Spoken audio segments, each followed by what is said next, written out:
আসসালামু আলাইকুম এভরিওয়ান, কি অবস্থা সবার? আই হোপ সবাই ভালো আছেন।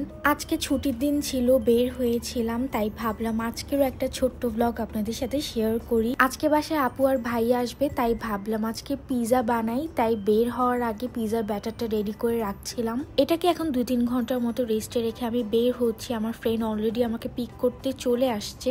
আজকে আমার ফ্রেন্ডের বার্থডে, তাই আমরা একটা কেক শপে চলে আসলাম। এসেই হচ্ছে আমরা এই কেকটা সিলেক্ট করেছি। কেকটা রেডি হতে হতে আমরা একটা চকলেট ডোনাট খেয়েছিলাম, এটা খুবই মজার ছিল। আমার এই সার্কেলটা হচ্ছে আমার কলেজের ফ্রেন্ড সার্কেল। আমরা অনেক দিন পর দেখা করেছি, অনেক গল্প আড্ডা দিয়েছি। এটা হচ্ছে আমার আজকের ফুল ফিট চেক আউটফিটটা পরে আজকে এত বেশি আরাম পেয়েছি। আপনারা এই আউটফিটটা আমার পেজ হার ক্লথসে পেয়ে যাবেন।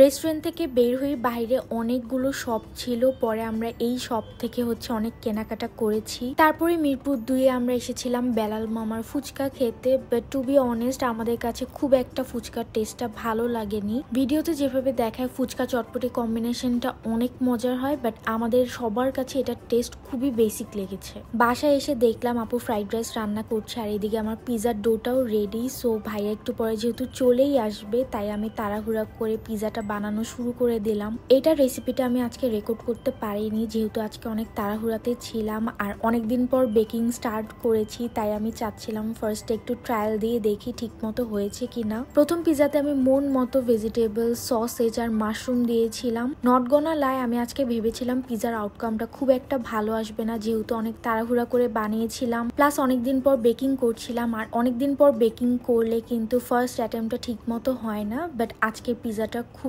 মজার হয়েছিল। ইনশাল্লাহ আমি খুব সুন পিজার এই রেসিপিটা আপনাদের সাথে শেয়ার করব, যেটা আপনারা বাসায় খুব ইজিলি বানাতে পারবেন।